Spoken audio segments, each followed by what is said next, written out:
Cerita horor ini diangkat dari sebuah kisah nyata. Kisah ini terjadi di salah satu desa di mana terdapat 5 orang remaja yang melakukan ritual pemanggilan arwah dengan media bantal mayat. Kala itu, Ferdi yang memiliki gagasan membohongi keempat temannya dengan mengatakan bahwa ia bisa mendatangkan uang dengan media bantal mayat. Awalnya ia hanya ingin iseng terhadap temannya. Namun ternyata keusilan inilah yang menjadi awal mula malapetaka terjadi di desanya. Hai, Assalamualaikum warahmatullahi wabarakatuh. Selamat datang di channel Podcast.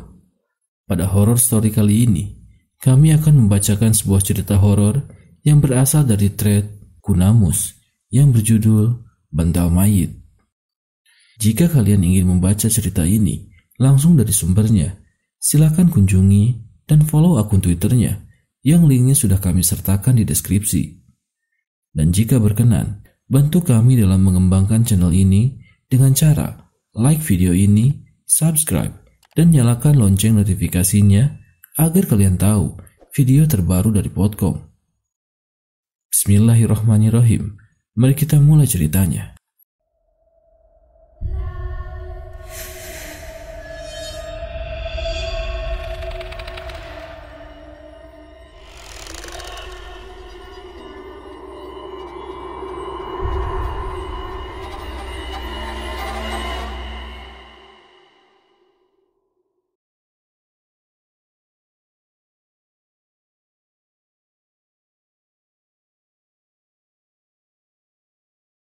Suatu hari, waktu masih siang, aku dan teman-teman baru pulang dari sekolah. Seperti biasa, agenda kami setelah berganti baju adalah bermain pati lele. Lokasi kami bermain adalah berada di halaman rumah Pak Joko, salah satu orang yang memiliki halaman luas yang ada di dusun kami. Saat kami berkumpul dan baru saja memulai permainan, tiba-tiba ada sebuah pengumuman dari pengeras suara masjid. Inna lillahi wa inna ilaihi raji'un. Inna lillahi wa inna ilaihi raji'un. Inna lillahi wa inna ilaihi raji'un. Telah meninggal dunia Bapak Suraji atau Cakji. Jenazah akan dikebumikan setelah salat asar. Mendengar itu, aku dan keempat temanku, yaitu Alip, Aldo, Ega, dan Tio kompak menghentikan permainan. Cakji nggak ada. Ayo lihat penguburannya, tuturku dengan semangat. Ayo, gas, sontak teman-temanku yang lain. Ada satu niatan usil yang kusimpan sendiri untuk kulaksanakan ketika nanti di makam. Asar telah selesai. Kami sudah bersiap di depan masjid bersama dengan warga yang lain. Sambil menunggu jenazah selesai disolatkan, aku mulai membuka cerita. Kamu percaya nggak kalau bantal mayat itu bisa datangin duit loh? Ujarku. Ya enggak lah, mitos tahun berapa itu? Ujar Ega. Memang Ega sendiri adalah orang yang mengedepankan logika daripada hal-hal gaib. Tahu, aneh-aneh aja, sambung Aldo. Tapi beneran itu? Tanya Tio dengan penasaran. Ega dan Aldo melirik, sementara Alip hanya diam saja. Ya beneran, ayo dicoba. Nanti aku ambil bantal mayatnya. Nanti pas malam kita tes kebenarannya, ujarku. Gila kamu, jangan cari masalah lah, bantah Ega. Lah, ya nanti kalau ada apa-apa gimana? Aldo pun ikut menyahuti. Sudahlah, berani atau enggak? Kalau emang kamu gak percaya, ya sudah, ikut saja temenin aku. Balasku tak kalah semangat, karena harga dirinya merasa direndahkan. Akhirnya, Ega dan Aldo menyanggupi untuk ikut menemaniku.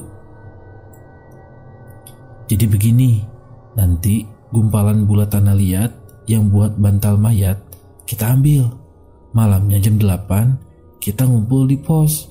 Aku mau nyoba ajaran dari guruku, kataku. Mereka tidak menjawab, mereka juga tidak membantah.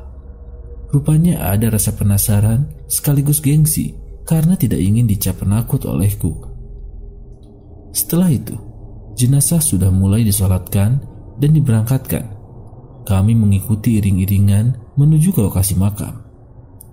Sebelum jenazah akan dimasukkan ke dalam liang lahat, aku berpura-pura membantu proses pemakaman, mulai dari menurunkan jenazah sampai dengan menguburkannya. Saat akan menutup jenazah dengan dinding bambu, aku mengambil buntalan tanah liat yang menjadi bantal mayatnya. Tanpa ada yang melihat keanehan, prosesi pemakaman pun berjalan seperti biasa. Baru sepulang dari makam, kutunjukkan kepada teman-temanku bahwa aku berhasil mengambil bantal dari jenazah Cakji. Sekarang, ayo kita pulang. Nanti jangan lupa, kita kumpul di pos jam 8 malam, tuturku. Teman-temanku menyanggupi. Kemudian, kami pun berpencar menuju ke rumah masing-masing. Sepanjang perjalanan pulang, sebenarnya aku ragu akan niatanku ini. Kok aku jadi takut sendiri gini ya? Batinku dalam hati. Namun sungguh, rasa gengsiku saat itu terlampau lebih besar daripada rasa takut yang menyambangiku. Sesampainya di rumah, kuletakkan bantal mayat tadi di bawah pohon nangka di samping rumah agar tidak terlalu mencolok. Saat mandi, sekalian mencuci baju bekas masuk kuburan tadi, aku mencium bau seperti pandan yang lumayan menyengat. Padahal, ibu dan ayah tidak pernah menanam tumbuhan pandan di sekitar pekarangan rumah. Di saat aku terdiam sejenak mencium bau pandan tersebut, mendadak pintu kamar mandi digedor dari luar. "Kalau mandi jangan lama-lama, sudah mau waktu surup ini. Cepetan sholat maghrib," ujar ibu dari luar. "Bu, jangan buat aku terkejut," balasku dengan nada agak tinggi. Namun saat itu tidak ada balasan suara dari arah luar. Tanpa pikir panjang, akhirnya segera kuselesaikan mencuci baju dan mandiku. Saat azan maghrib berkumandang, saat itu aku lebih memilih untuk beribadah di rumah daripada di masjid. Meskipun jarak antara rumah dan masjid cukuplah dekat. Karena setelah selesai sholat, aku mempersiapkan barang-barang yang akan kubawa ke pos nanti malam. Barang seperti dedupaan, minyak serimpi, dan batok kelapa sudah tersiap di bawah tempat tidur. Bagi yang penasaran, mengapa aku memiliki barang-barang seperti itu?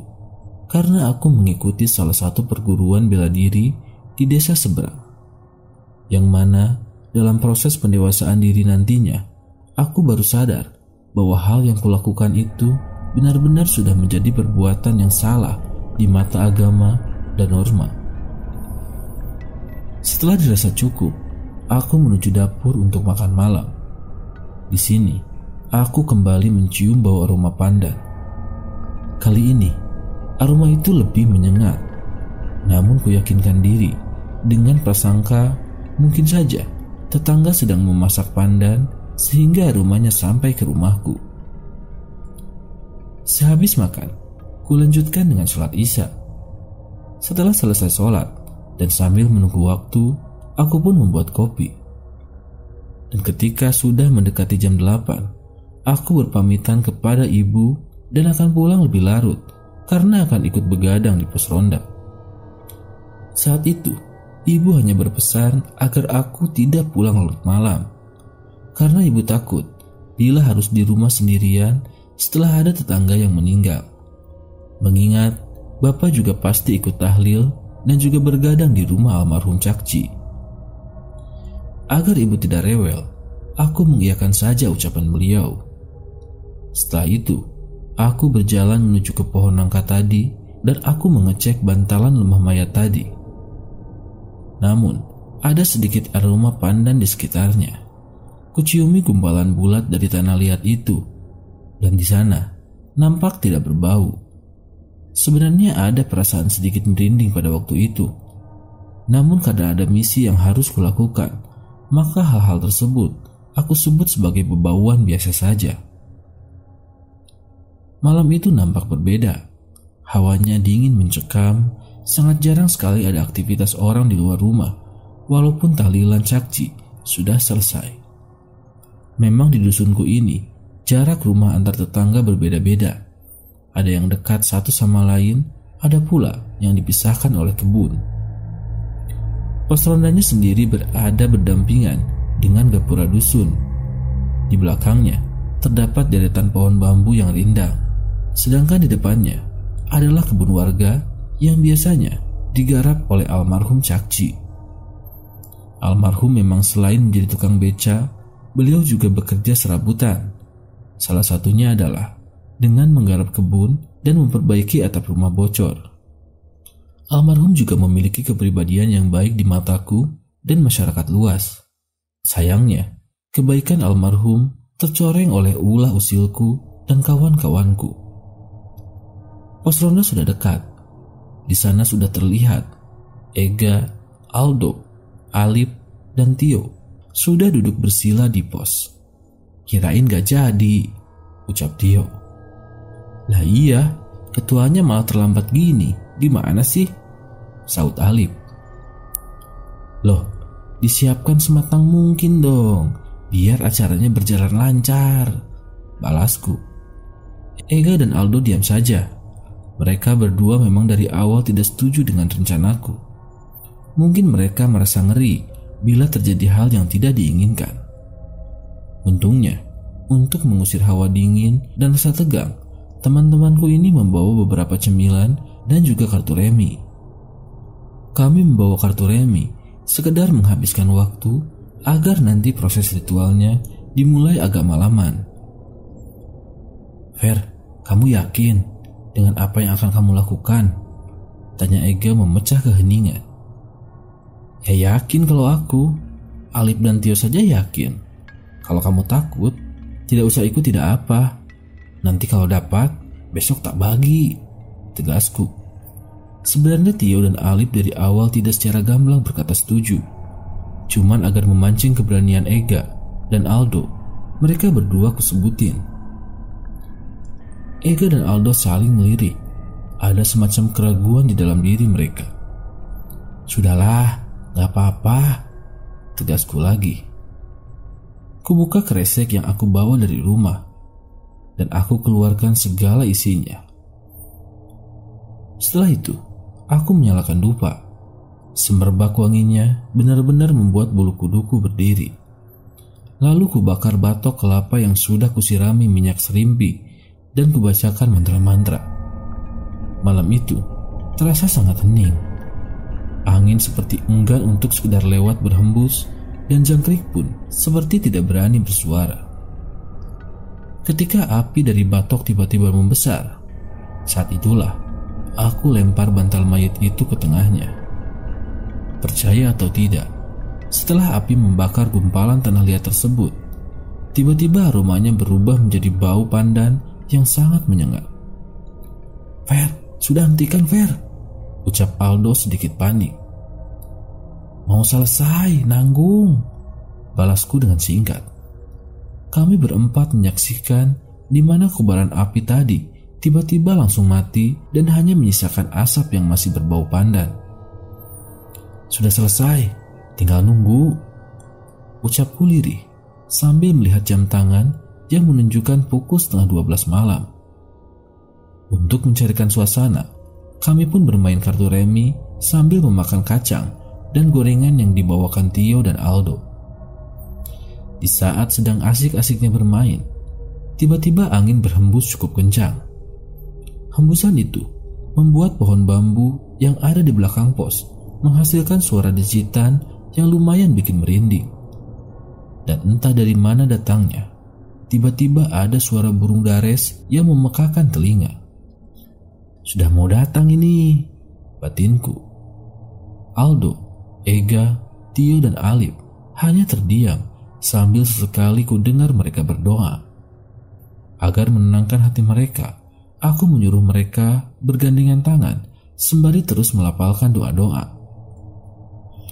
Puncaknya adalah ketika dari atap pos yang masih terbuat dari seng, seperti ada benda besar yang jatuh menimpa tepat di atasnya. Brak! Alip menjerit kaget. Mungkin nyalinya juga sudah mulai luntur. Aku dengan sekatan lari dan menengok ke arah atas pos. Ada apa-apa? Ucapku. Ega, Aldo, Alip, dan Tio juga ikut melompat keluar pos dan melihat ke arah atas. Kami yang masih terkejut dan sedikit diliputi rasa takut juga terheran-heran. Barang sebesar apa yang barusan jatuh hingga menimbulkan suara hingga sedemikian kerasnya.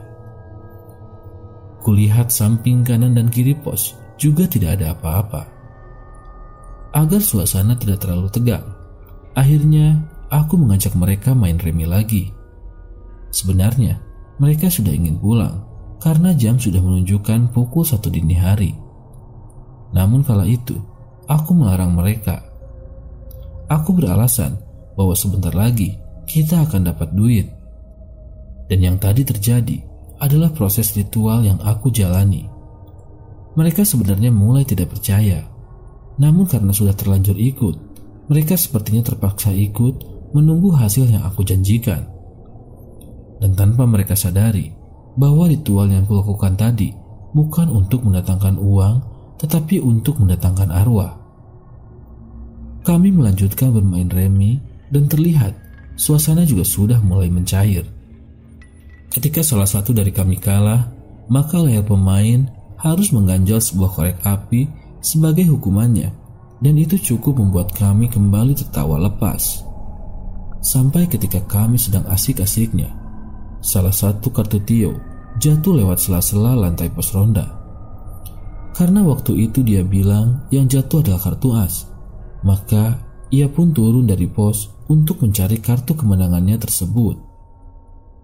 Saat ia menyalakan senter dan hendak mencari kartu itu, ia melihat seperti ada kain putih yang membentuk seperti ragam dia. Berusaha meyakinkan penglihatannya, ia menyenteri kain itu dari kiri ke kanan. Dan saat menyorot ke kanan, Tio berhasil melihat wajah dari pemilik kain tersebut. Cak Ji, ucap Tio dengan gemetar. Wajah yang ia lihat sebagai almarhum Cak Ji pun tersenyum menyeringai sambil dari matanya mengeluarkan air mata.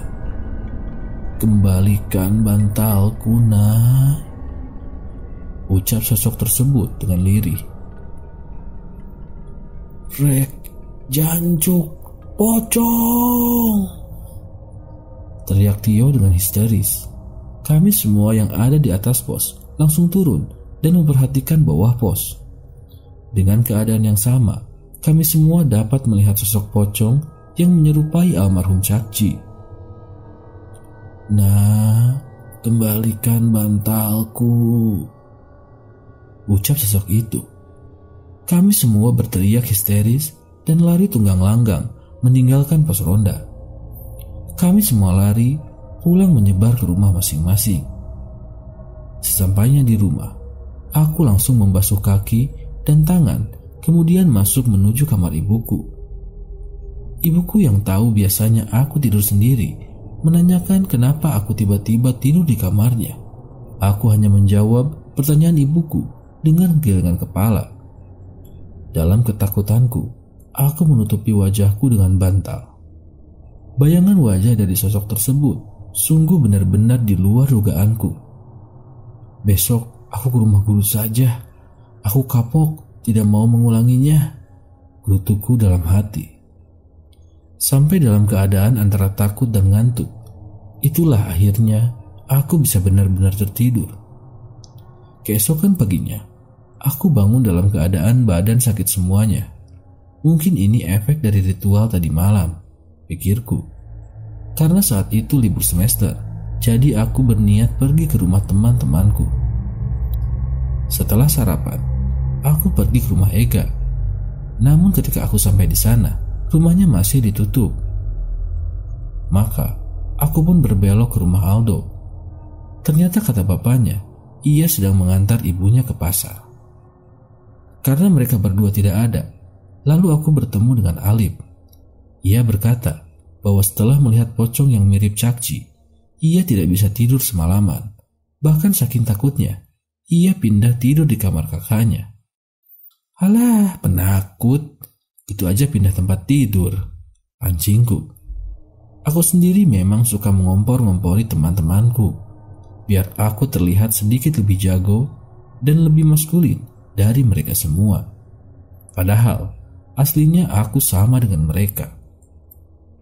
Ya sudah, ayo ke rumah Tio, ajak Alip. Aku pun mengiyakan ajakan tersebut. Sesampainya di sana, ibunya bercerita bahwa Tio sedang sakit demam tinggi. Dalam waktu tertentu, ia mengigau dengan memanggil-manggil nama Cakji dan berteriak-teriak ada pocong. Ibunya Tio bertanya, sebenarnya tadi malam itu ada apa sehingga Tio bisa seperti itu? Aku dan Alip saling pandang kala itu.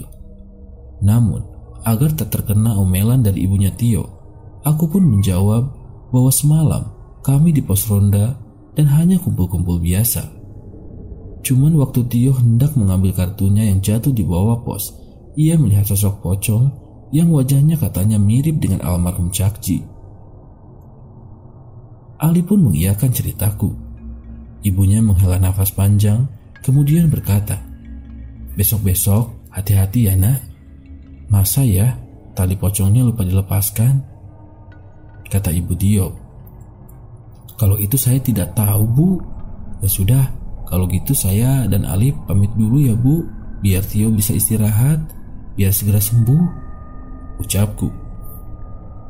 "Iya, makasih ya nak, dijaga dirinya," ucap ibu Tio. Setelah itu, aku dan Alip pamit kepada ibu Tio. Dan setelah itu pula, aku pun pamit kepada Alip karena aku mau menuju ke rumah guru bela diriku. Kami berpisah di persimpangan dusun kala itu. Singkat cerita, aku sampai di rumah guruku. Aku menceritakan kejadian tadi malam beserta dengan proses ritualnya. Raut muka guruku nampak merah padam, namun beliau tidak sampai emosi. Beliau hanya menghela nafas panjang, menyalakan sebatang rokok, kemudian menghisapnya dalam-dalam. Ini juga salahku, karena aku yang memberitahu ilmunya. Ya sudah, biarlah berlalu. Kita tunggu sampai 7 harinya. Setelah itu kita selesaikan semuanya, kata guruku. Aku hanya menunduk. Tanpa sadar, air mataku juga menetes. Aku sadar bahwa aku telah salah. Sekarang pulanglah. Beritahu keluarga dan teman-temanmu. Jangan sampai keluar rumah di atas jam 9 malam, pesan guruku. Aku mengangguk tanda paham apa yang beliau sampaikan. Setelah salim, aku pun langsung berpamitan. Tak lupa, aku mampir ke rumah teman-temanku untuk menyampaikan pesan dari guruku. Walaupun orang tua mereka nampak aneh dan heran, namun aku meyakinkan mereka bahwa dalam 7 hari ke depan akan ada sesuatu yang buruk. Setelah itu, aku pulang ke rumah. Di sana, ibu dan ayah sudah menungguku. Setelah aku menceritakan semua kejadian semalam, sudah pasti aku akan mendapatkan amukan besar dari bapak dan ibuku. Bahkan satu tamparan keras ayah mendarat di pipiku. Dasar anak kurang ajar. Kalau sudah begini, terus bagaimana? Dusun malah jadi tambah menakutkan, amarah ayahku. Aku menerima dan pantas mendapatkan tamparan atas kebodohanku. Aku hanya berkata bahwa guru akan membantu setelah lewat acara 7 hari tahlilan almarhum Cakji. Selesaikan apa yang sudah kamu mulai. Ketika semua sudah selesai, keluarlah dari perguruanmu itu, kata ayahku. Aku mengangguk. Memang aku juga sudah kelewat batas. Dan kejadian ini juga benar-benar mengubah hidupku. Siang berganti sore, dan sore pun berganti malam. Hingga tiba saatnya acara tahlil di rumah almarhum Cakji. Aku pun mengikutinya sebagai salah satu cara penebusan dosaku untuk almarhum karena sudah berbuat tidak benar. Di sana juga ada ayah dari Ega, Aldo, Tio, dan Alip. Mata mereka menatap tajam ke arahku. Mungkin mereka sudah tahu cerita yang sebenarnya yang kami lakukan pada malam itu. Sepanjang tahlil, aku banyak menunduk karena terus-menerus dilihat oleh ayah dari teman-temanku itu. Selesai tahlil, aku langsung pamit untuk pulang. Tak lupa pula, aku geret ayahku. Setelah sampai rumah, aku menceritakan pesan guruku kepada ayahku agar jangan sampai ada yang keluar rumah di atas jam 9 malam.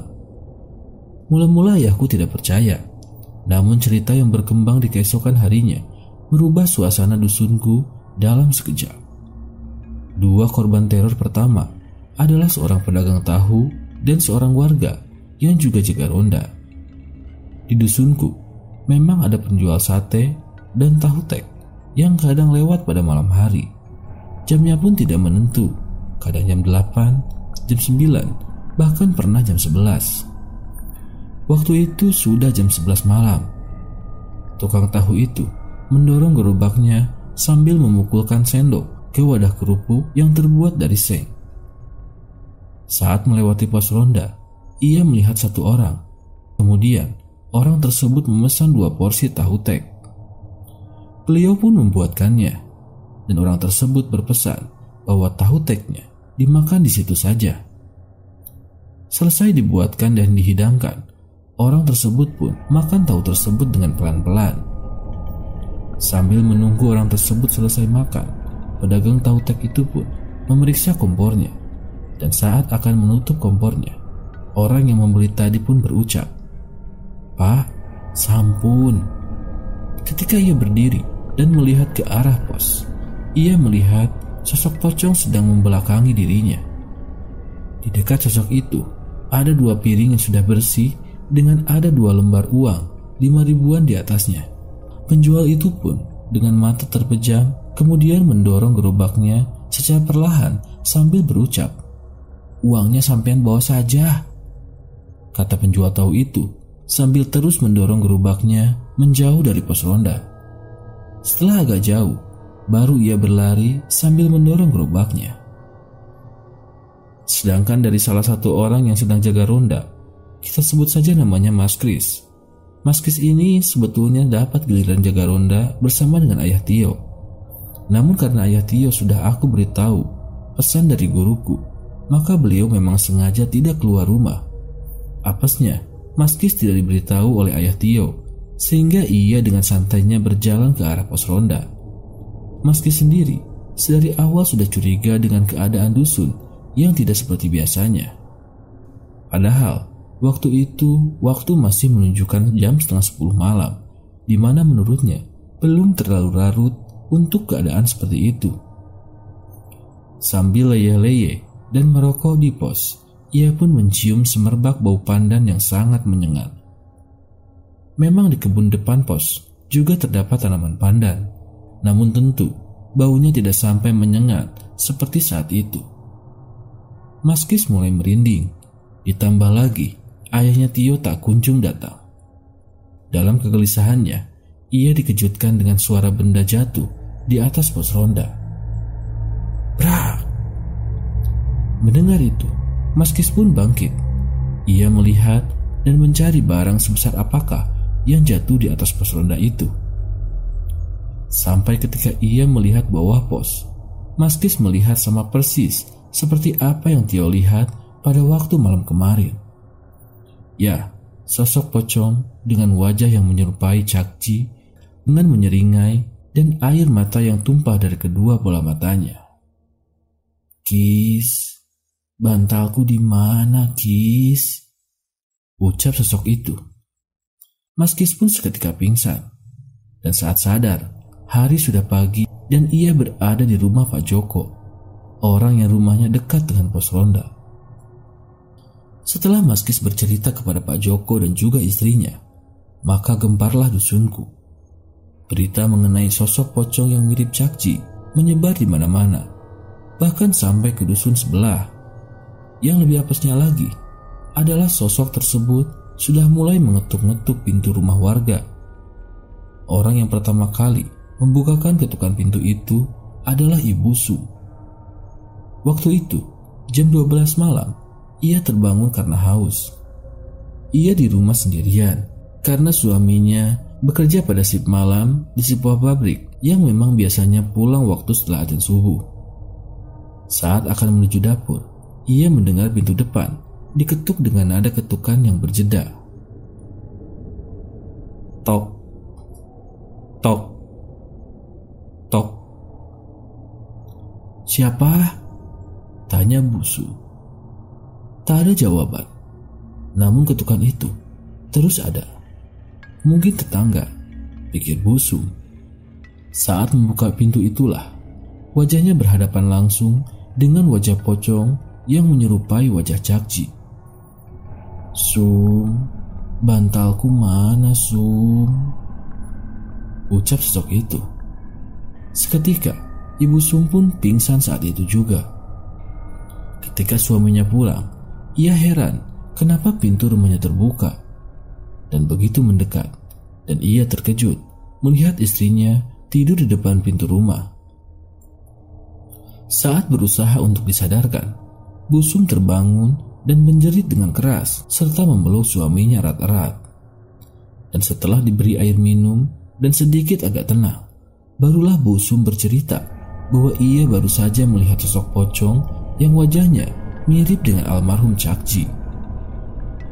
Sontak, setelah beberapa kejadian penampakan tersebut, dusunku menjadi sangat hening dan mencekam setelah diadakan tahlil di rumah almarhum Cakji. Bahkan beberapa rumah juga mendapatkan teror ketukan yang diyakini diketuk oleh sosok pocong tersebut.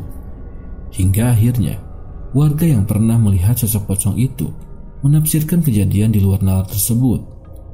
Karena setiap kali sosok itu muncul, ia akan selalu mengucapkan hal yang sama, yaitu menanyakan tentang keberadaan bantal mayat itu. Sehingga bisa diambil kesimpulan bahwa ada yang usil waktu penguburan jenazah almarhum Cakji. Warga pun mencari tahu dari mulut ke mulut mengenai siapa saja yang pertama kali melihat sosok ini. Dan sudah bisa diduga bahwa kami berlimalah yang menjadi kunci akan kehadiran sosok itu. Dan atas petunjuk dari keempat temankulah, akhirnya Pak Kadus datang ke rumah. Beliau menanyaiku perihal rangkaian kejadian teror pocong belakangan ini, dan aku pun mengiyakan semua pertanyaan beliau. "Mohon maaf yang sebesar-besarnya ya Pak, saya hilaf," ucapku. Pak Kadus tentu saja marah. Ayah yang berada di sampingku pun hanya diam saja. Ayah berucap kala itu bahwa aku harus bertanggung jawab dengan perbuatan yang sudah aku lakukan. "Orang-orang sudah pada takut semuanya karena ulahmu," tanya Pak Kadus dengan nada tinggi. "Menunggu 7 hari ya Pak, nanti saya sama guru saya yang akan menyelesaikannya," ujarku. "Ya sudah, saya pegang ucapanmu. Tapi kalau sampai tidak tuntas, kamu akan saya laporkan ke polisi," tegas Pak Kadus. Setelah memarahiku, beliau langsung pamit undur diri kepada ayah dan ibuku. Ibu sempat menangis karena mengira aku akan dipenjara. Namun, aku meyakinkan ibu dan ayahku bahwa aku dan guruku bisa menyelesaikan semua ini. Hari berlalu, teror pocong yang menyerupai sosok Cakji pun kian meresahkan. Isu terbaru saat itu mengatakan bahwa sosok tersebut pulang ke rumah almarhum dan menampakkan wujudnya di depan istri dan anaknya sambil menangis, meminta bantalnya kembali. Aku ingat hari itu adalah hari ke-6 acara tahlilan Cakji. Aku tidak berani ikut tahlil semenjak Pak Kadus memarahiku, namun aku tetap mendoakan dan meminta maaf kepada almarhum meski dari rumahku. Kala itu, ayah sudah pulang dan seperti biasa, setelah tahlil, suasana dusun menjadi sangat sepi.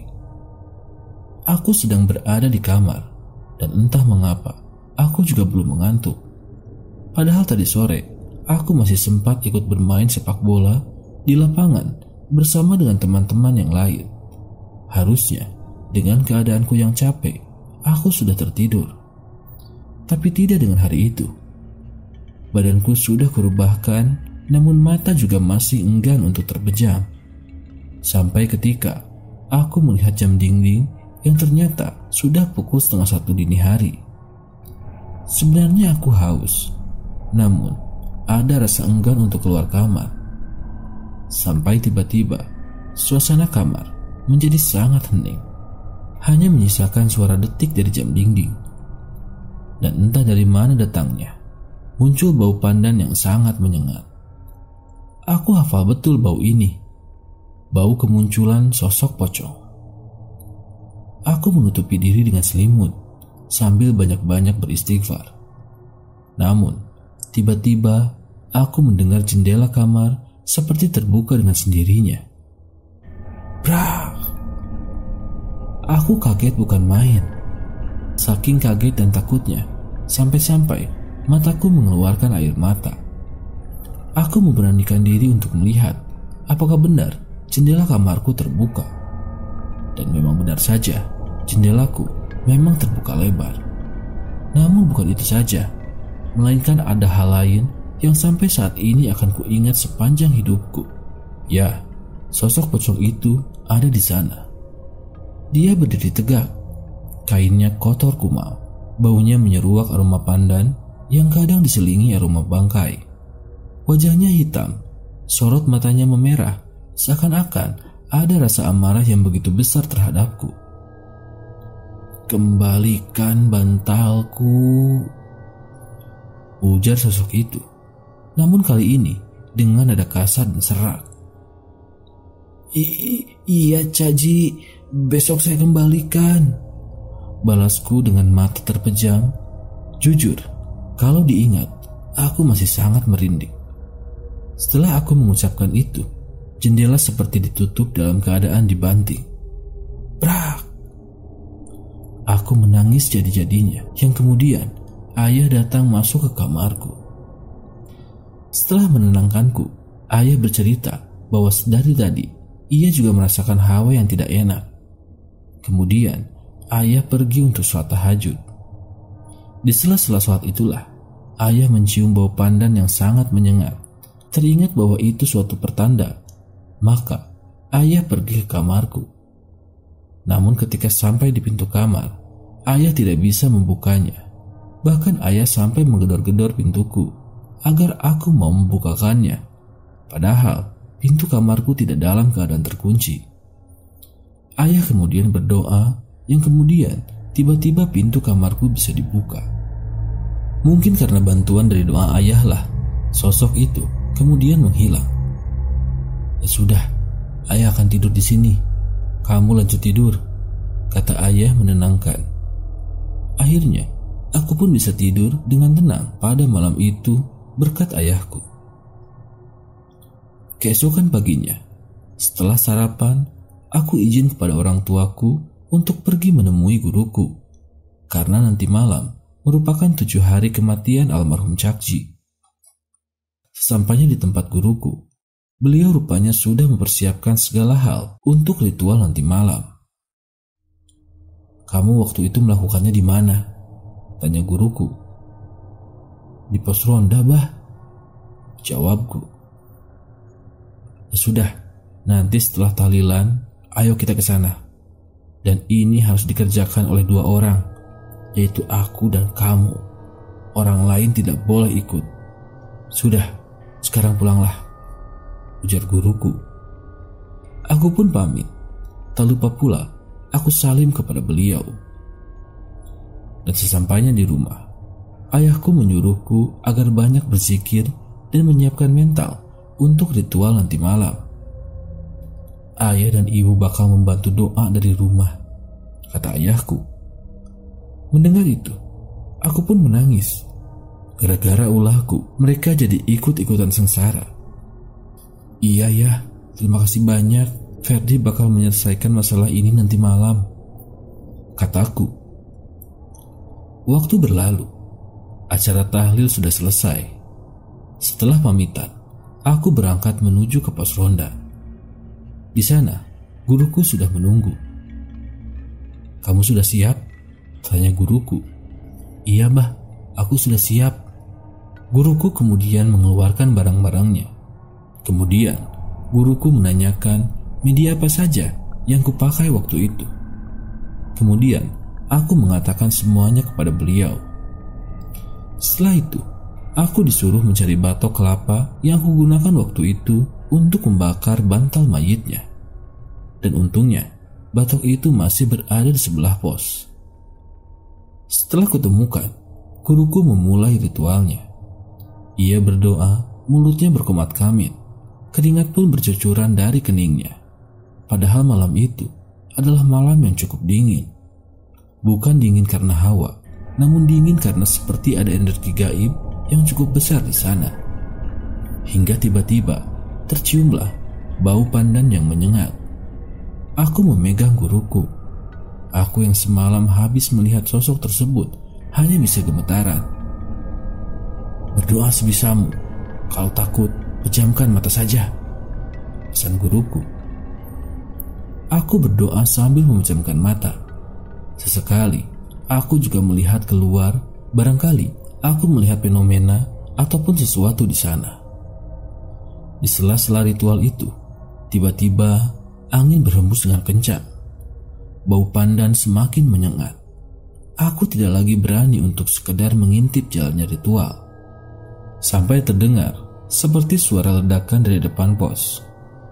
Guruku berhenti berdoa, dan aku memberanikan diri untuk melihatnya. Di tempat guru melakukan ritual, dan dari batok kelapa yang masih mengeluarkan asap, aku melihat seperti bayangan putih melesat naik, kemudian menghilang. Guruku yang dari wajahnya nampak kecapean, dengan nafas seperti orang yang habis lari maraton, berkata bahwa ritual telah selesai. Setelah minum, beliau berkata, "Alhamdulillah, atas izin Allah, terornya selesai. Besok, ayo ke makam Cak Ji," kata guruku. Aku berucap syukur. Setelah kami membersihkan area pos, kami pulang dan aku diantar guruku sampai ke rumah. Sesampainya di rumahku, beliau langsung berpamitan karena hari sudah mulai dini hari. Ketika tidur, aku bermimpi melihat sosok almarhum Cak Ji, namun kali ini beliau berwujud manusia biasa, bukan seperti sosok pocong. Beliau hanya diam, memandangku dari jauh. Aku menangis dan meminta maaf atas kelakuanku. Beliau hanya diam, kemudian perlahan-lahan menghilang. Ketika aku bangun, tiba-tiba bantal mayat itu ada di bawah kasurku. Dan tanpa pikir panjang, aku langsung menuju rumah guruku dan bersamanya kami berdua pergi ke makam Cak Ji. Di makam Cak Ji, kami berdoa dan meminta maaf atas perbuatanku yang sangat tidak bermoral itu. Saat akan selesai berdoa, guruku menyuruhku untuk menyerahkan gumpalan tanah yang menjadi bantal mayat itu. Dan di luar nalar, guruku mendorong buntalan tanah itu menembus makam, tepat di nisan yang menjadi tanda kepala dari jenazahnya, tanpa menggali makam tersebut. Aku yang menyaksikan peristiwa itu tercengang bukan main. Namun guruku berkata bahwa semua itu atas izin dari Allah. Setelah itu, guruku menyuruhku untuk pulang. Sesampainya di rumah, aku berkata kepada ayah dan ibuku bahwa semua ini sudah selesai, dan kami semua mengucap syukur alhamdulillah. Sore setelah salat asar, aku bersama ibu dan ayah pergi ke rumah almarhum Cak Ji. Aku meminta maaf atas semua perlakuan dan perilakuku terhadap jasad almarhum, di mana dari perbuatanku itu, teror pocong yang menyerupai sosok Cak Ji bergentayangan di dusun ini. Pihak keluarga Cak Ji nampak kecewa karena semasa hidupnya Cak Ji sangat baik kepadaku. Namun karena aku bilang bahwa semua ini sudah berakhir, pihak keluarga akhirnya mengikhlaskannya. Semenjak kejadian itu, hubunganku dengan keluarga almarhum terjalin semakin erat. Aku sering mengirimi mereka makanan atau sekedar membelikan jajan untuk anak almarhum yang masih kecil. Itu semua aku lakukan semata-mata untuk menebus dosaku kepada almarhum di masa lalu. Sedangkan hubunganku dengan teman-temanku malah sebaliknya. Kami seperti acuh tak acuh selepas peristiwa itu. Bahkan Tio kini sudah tidak lagi menyapa atau membalas sapaanku ketika kami berpapasan atau sedang dalam acara yang sama. Bahkan setelah aku pergi bekerja merantau keluar pulau, dalam lamunanku kadang aku juga merindukan teman-temanku. Namun aku sadar diri mereka begini tentu karena ulahku pada waktu itu. Hingga akhirnya aku kembali ke dusun, hanya Alif yang sesekali mampir untuk membeli daganganku. Dan alhamdulillah berkat Alif aku bisa sedikit mengobati rasa rindu pada teman-temanku. Memang terkadang rasa penasaran manusia melebihi batas kemampuan diri dari manusia itu sendiri, sehingga dari rasa penasaran itu timbul berbagai macam hal yang tidak terduga, yang beberapa di antaranya bisa mengubah kehidupan seseorang. Dan cerita pun selesai.